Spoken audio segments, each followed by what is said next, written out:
প্রিয় শিক্ষার্থীরা, আসসালামু আলাইকুম। আশা করি তোমরা ভালো আছো এবং সুস্থ আছো। আমি আবিদা সুলতানা, যুক্তিবিদ্যা প্রভাষক, Nizamuddin degree college, Hosnabad Gournadi, Barishal. Online class তোমাদের আবারও স্বাগতম। আজ আমরা দ্বাদশ শ্রেণীর সপ্তম অধ্যায়ে শ্রেণীকরণ নিয়ে আলোচনা করব।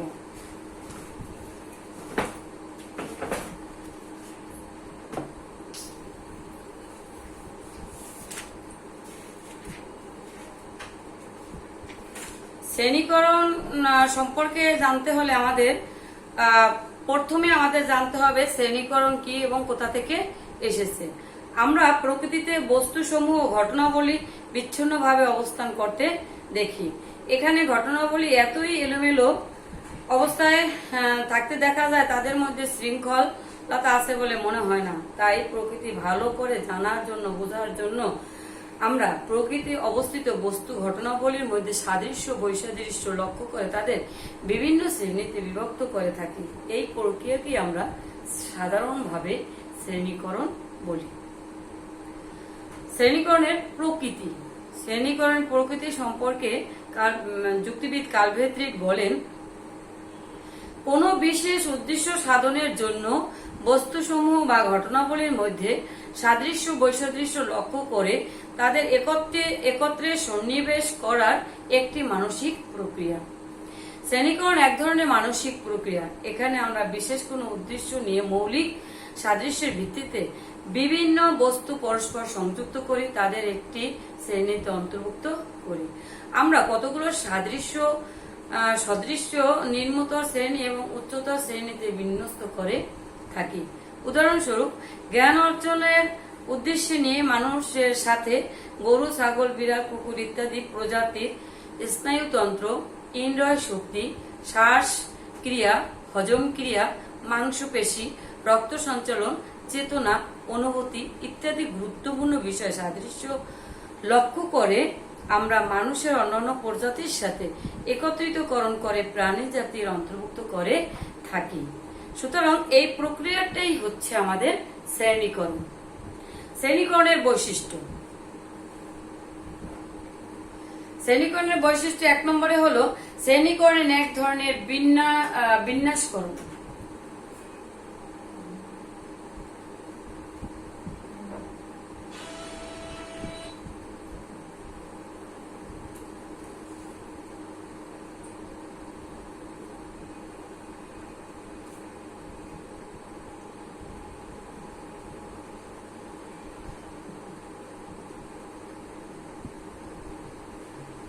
ধরনের বিন্যাসকরণ।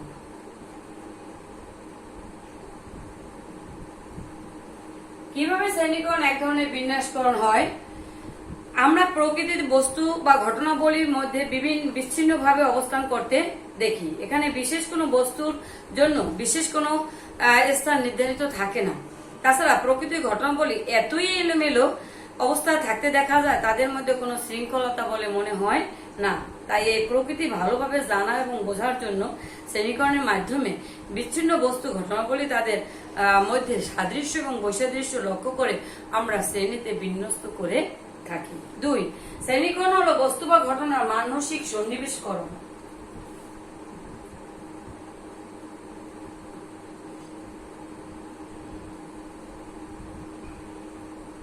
শ্রেণীকরণ হলো বস্তু ঘটনা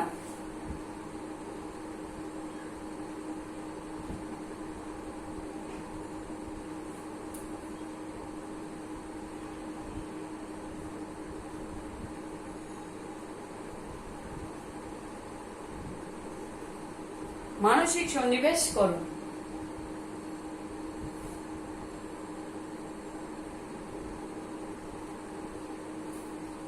শ্রেণীকরণ বস্তুকে দৈহিক একত্রিতকরণ করা যায় না। তাই একটি চিড়িয়াখানা বা জাদুঘরে বস্তুসমূহের যেভাবে সাজিয়ে রাখা হয় শ্রেণীকরণে ঠিক তেমনি করা যায় না। শ্রেণীকরণে বস্তুসমূহের কাল্পনিকভাবে শ্রেণীবিন্যাস করা হয়। কাজেই বস্তুসমূহকে আমরা সশরীরে উপস্থিত থাকার দরকার পড়ে না। বস্তুসমূহে প্রকৃতির অপরের সঙ্গে মিলেমিশে অবস্থান করে, তারা যেখানে যে অবস্থায় আছে সে অবস্থায় করতে থাকে, অথচ তাদের মনে মনে বিভিন্ন শ্রেণীতে ভাগ করে ফেলি। বাস্তবে সেই বস্তু বা আমরা কোনো দিন দেখিনি, সেগুলো আমরা শ্রেণীকরণ করতে পারি। শ্রেণীকরণ সাদৃশ্য বৈসাদৃশ্যের উপর নির্ভরশীল।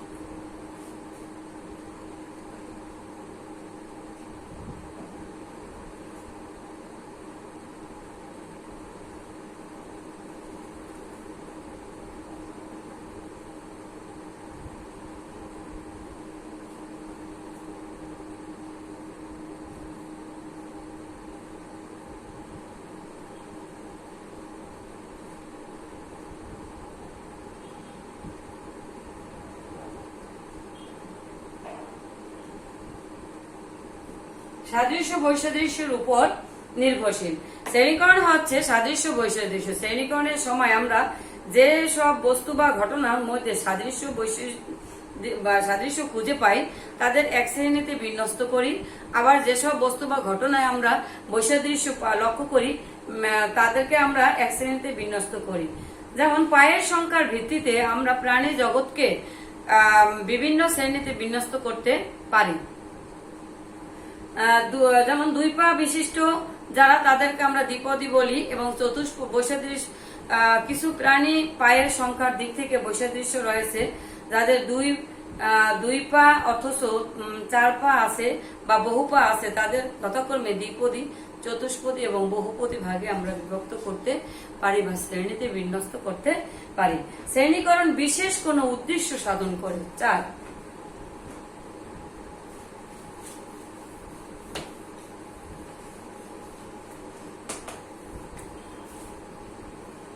শ্রেণীকরণ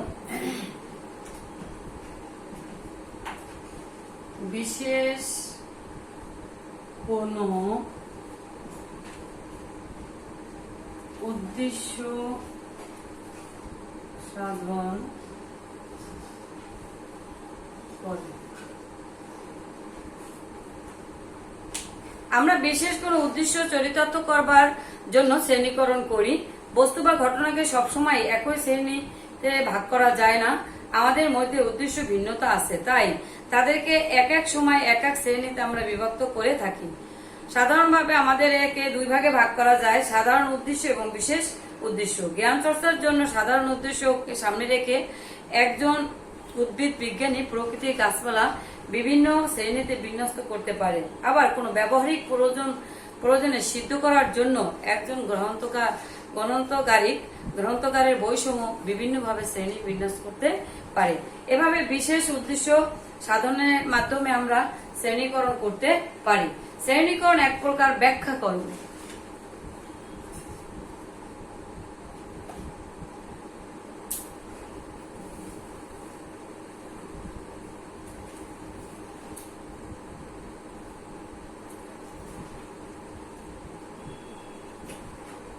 শ্রেণীকরণ এক প্রকার ব্যাখ্যাকরণ।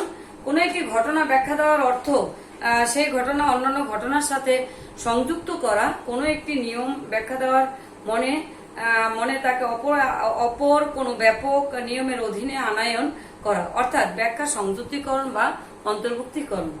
এই 5টাই ছিল আমাদের শ্রেণীকরণের বৈশিষ্ট্য। শ্রেণীকরণের উদ্দেশ্য। শ্রেণীকরণের উদ্দেশ্য হলো 2টি, একটি হলো সাধারণ উদ্দেশ্য, আর একটা হলো বিশেষ, সাধারণ বা বৈজ্ঞানিক, এবং বিশেষ বা ব্যবহারিক। শ্রেণীকরণের নিয়ম। শ্রেণীকরণের কতগুলো নিয়ম রয়েছে, সেগুলো হলো যে সমস্ত বস্তুর মধ্যে সর্বাধিক সংখ্যা এবং সর্বাপেক্ষা গুরুত্বপূর্ণ গুণাবলী বর্তমান থাকে সেগুলোই শ্রেণীকরণ। শ্রেণীকরণ তাদের সাদৃশ্যের মাত্রা অনুসারে বিন্যস্তকরণ করা হয়। উচ্চতার শ্রেণীতে উপনীত না হওয়া পর্যন্ত শ্রেণীকরণকে ঊর্ধ্বমুখী ক্রমাগতিতে চালিত করা হয়। শ্রেণীকরণের প্রকারভেদ। শ্রেণীকরণ কয় ভাগে ভাগ করা হয়েছে?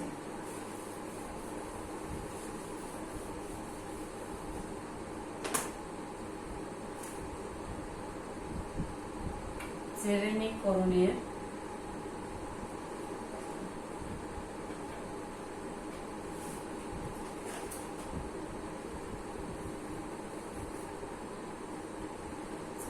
প্রকারভেদ। শ্রেণীকরণ দুই শ্রেণী ভাগে ভাগ করা হয়। একটা হলো প্রাকৃতিক এবং কৃত্রিম শ্রেণীকরণ। এক নম্বরে হলো প্রাকৃতিক শ্রেণীকরণ।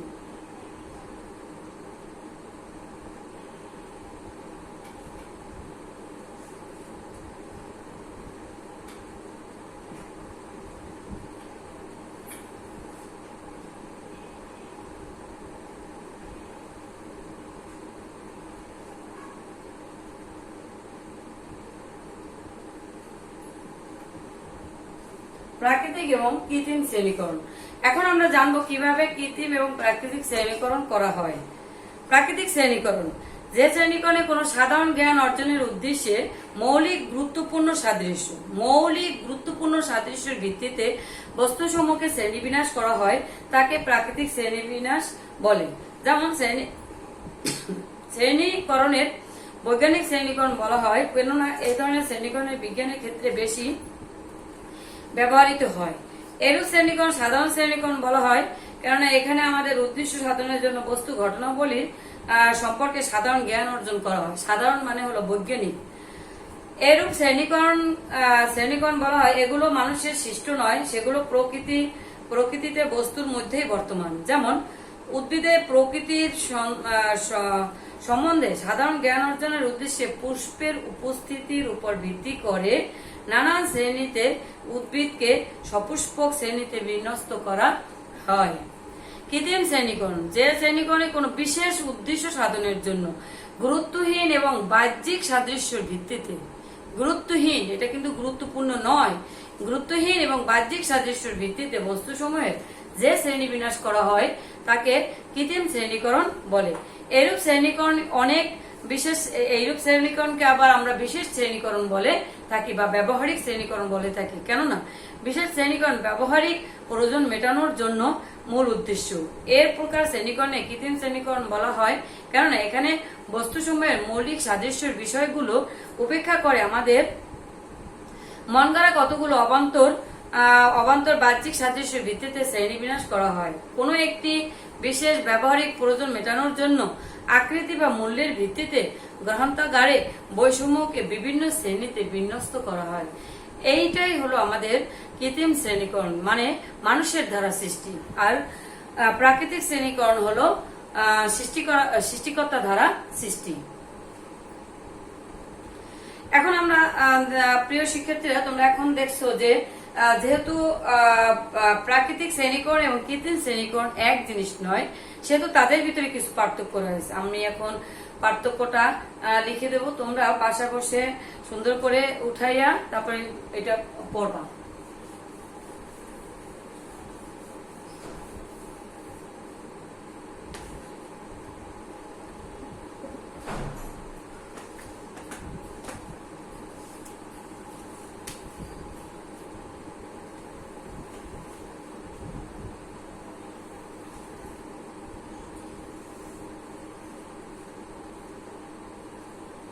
প্রথমে আমরা লিখব প্রাকৃতিক শ্রেণীকরণ।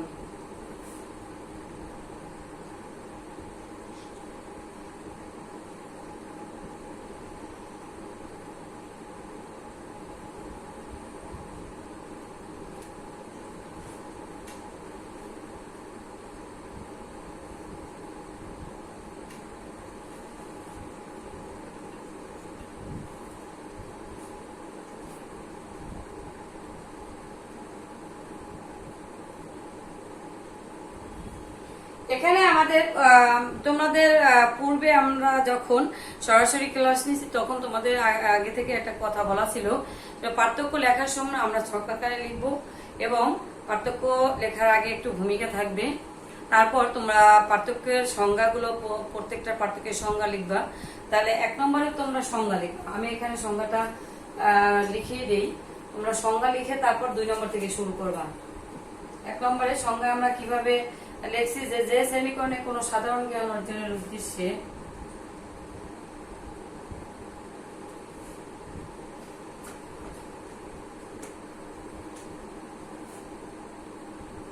যে শ্রেণীকরণে কোনো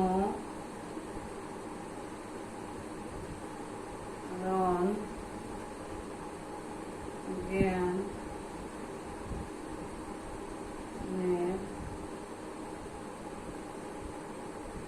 সাধারণ জ্ঞান অর্জনের উদ্দেশ্যে মৌলিক গুরুত্বপূর্ণ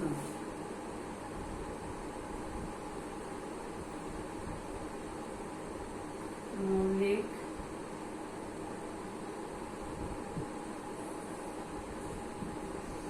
গুরুত্বপূর্ণ সাদৃশ্যের ভিত্তিতে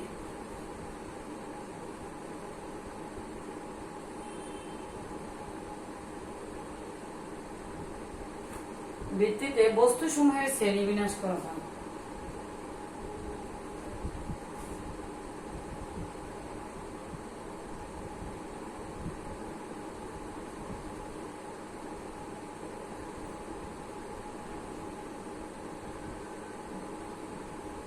তাকে প্রাকৃতিক শ্রেণীকরণ বলে।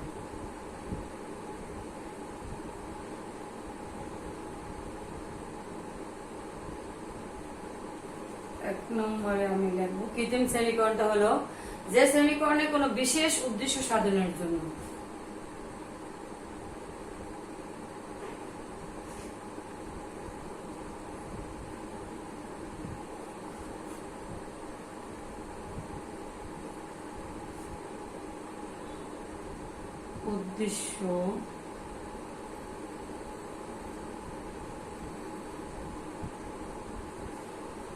বিশেষ উদ্দেশ্য সাধনের জন্য গুরুত্বহীন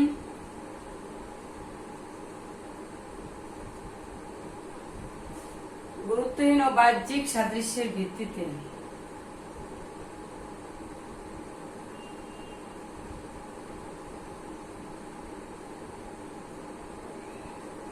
বাহ্যিক বস্তুসমূহের শ্রেণীবিন্যাস করা হয়।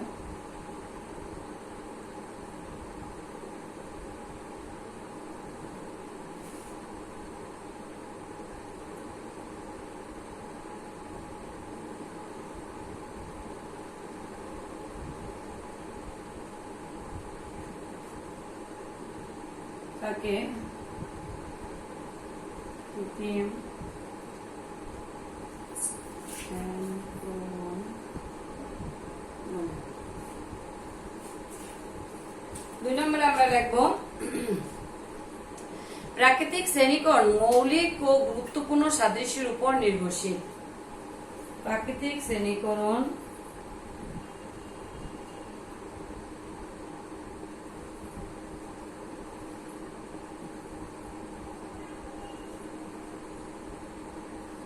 মৌলিক ও গুরুত্বপূর্ণ সাদৃশ্যের উপর নির্ভরশীল।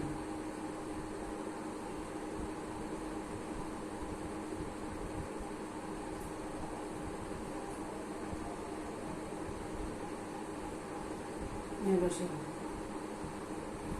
2 নম্বরে হলো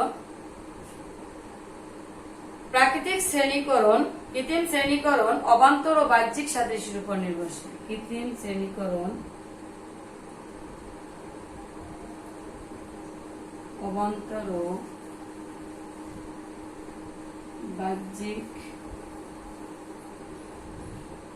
সাদৃশ্যের উপর নির্ভরশীল।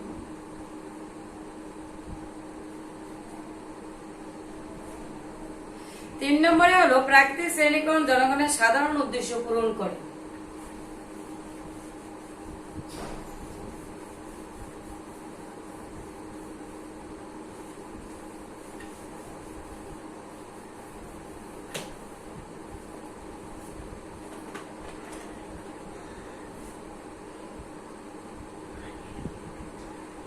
তিন নম্বরে হলো প্রাকৃতিক শ্রেণীকরণ জনগণের সাধারণ উদ্দেশ্য পূরণ করে। প্রাকৃতিক শ্রেণীকরণ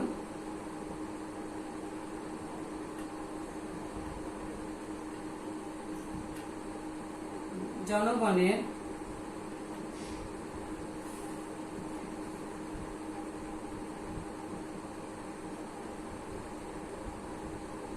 উদ্দেশ্য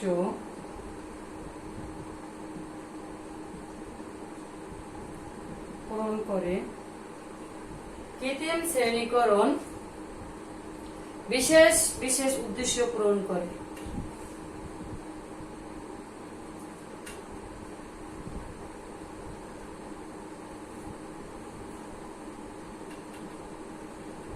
ব্যক্তির বিশেষ বিশেষ দৃশ্য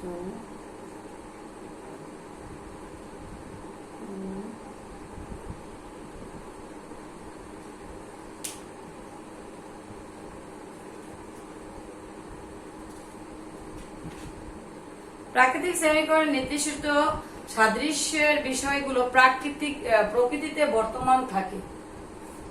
4 নম্বরে প্রাকৃতিক শ্রেণীকরণে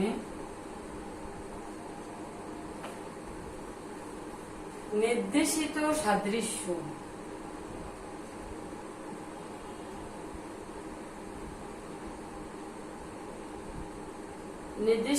সাদৃশ্যর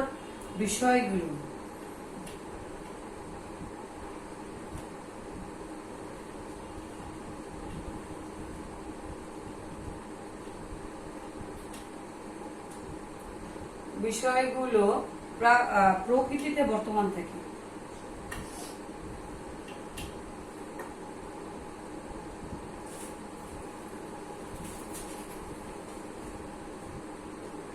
কিন্তু কৃত্রিম শ্রেণীকরণে নির্দেশিত সাদৃশ্যের বিষয়গুলো মানুষের খেয়াল খুশি মতো সৃষ্টি করা হয়। কৃত্রিম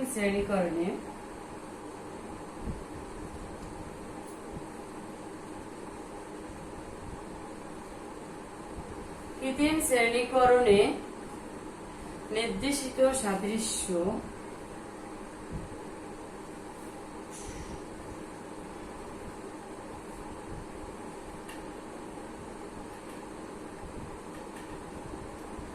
সাদৃশ্যের বিষয়গুলো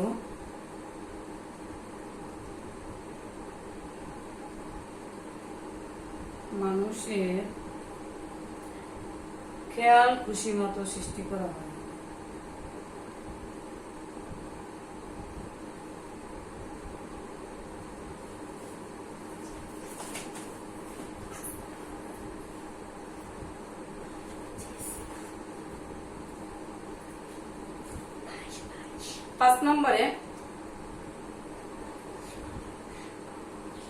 পাঁচ নম্বরে হলো প্রাকৃতিক শ্রেণীকরণের মাধ্যমে বস্তু সমূহ বা ঘটনাবলী সম্পর্কে তত্ত্বগত জ্ঞান লাভ করা হয়।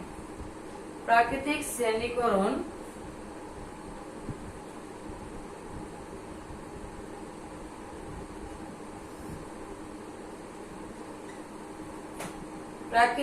শ্রেণীকরণের মাধ্যমে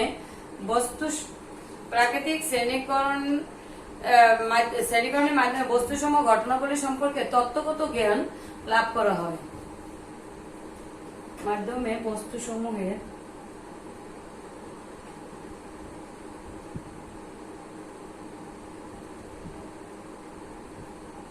তত্ত্বগত জ্ঞান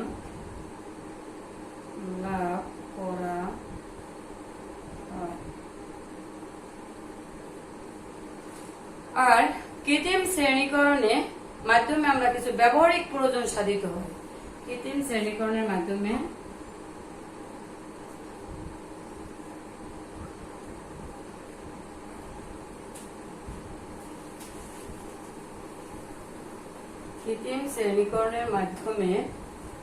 আমরা কিছু কৃত্রিম শ্রেণীকরণের মাধ্যমে ব্যবহারিক প্রয়োজন সাধিত হয়।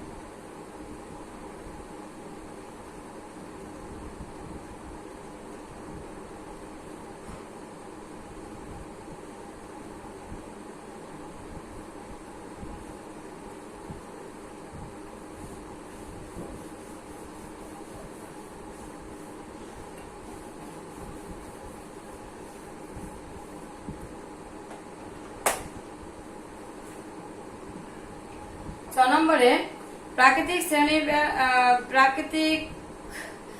শ্রেণীকরণ বিজ্ঞান সম্মত বলে ব্যক্তিভেদে তার তারতম্য ঘটে না। প্রাকৃতিক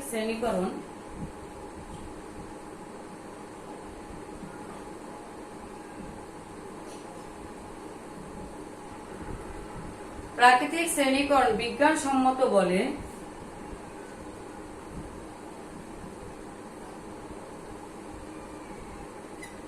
বিজ্ঞানসম্মত বলে ব্যক্তিভেদে তার কোনো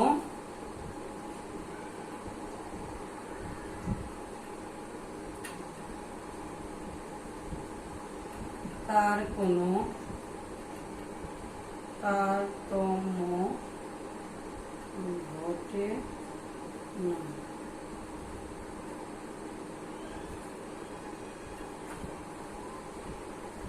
কিন্তু কৃত্রিম শ্রেণীকরণের উদ্দেশ্য দ্বারা পরিচালিত হয় বলে তা ব্যক্তিভেদে ভিন্নতা হয়। কৃত্রিম শ্রেণীকরণ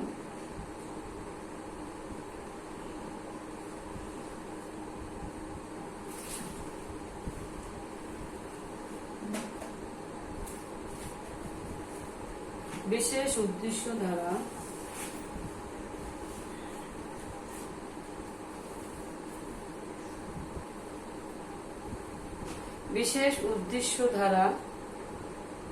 বিশেষ উদ্দেশ্য দ্বারা পরিচালিত হয় বলে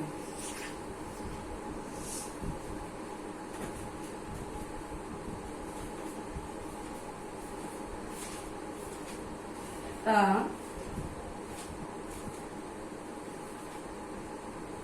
ব্যক্তিভেদে ভিন্ন হয়।